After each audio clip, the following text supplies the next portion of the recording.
მარჯია რა.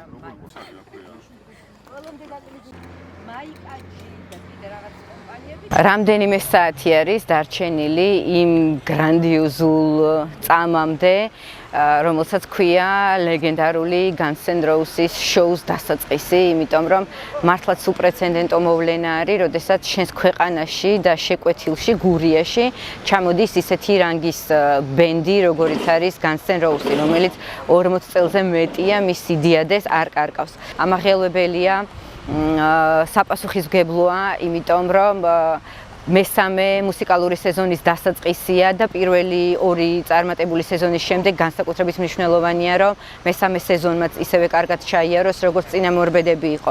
მნიშვნელოვანია იმ თვალსაზრისით, რომ ახალი გამოწვევა ჩვენი გუნდისთვის ახალ სივრცეში გამოსვლა, იმიტომ რომ აქამდე ციცინათელის პარკის ტერიტორია არ გამოგვიყენებია, თუმცა გვჯერა, რომ ესეც მაყურებლებისთვის და მსმენელებისთვის ახალი საყვარელი სივრცე გაჩნდება და სამომავლოდ ეს ადგილი შეიძენს ახალ სიცოცხლეს, რომელიც იქნება ახალი თაობისთვის, ახალი შეხვედრის და შეკრების ადგილი, იმიტომ რომ შეკვეთილს როგორც ასეთი ახალგაზრდული ხმაურიანი წერტილი ჯერ კიდევ არ გვაქვს.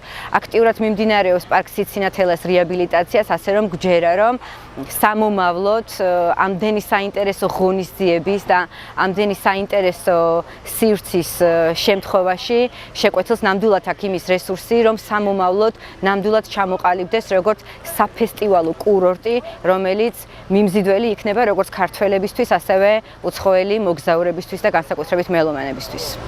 ოზურგეთის მუნიციპალიტეტში შეკვეთილში ციცინათელას ტერიტორიაზე ხვალ იქნება Starring Georgia's მესამე სეზონის გახსნა, ათასობით მელომას ექნება შესაძლებლობა ესტუმრონ გურიას და მოусმინონ სოფლიოში ერთ-ერთ საუკეთესო ჯგუფს Guns N' Roses. წლევანდელი სეზონის მთავარი სლოგანიც არის მთავარ როლში გურია. ეს ძალიან მნიშვნელოვანია ჩვენი რეგიონის განვითარებისთვის, ვინაიდან ძალიან ბევრი ვიზიტორი ესტუმრება გურიას.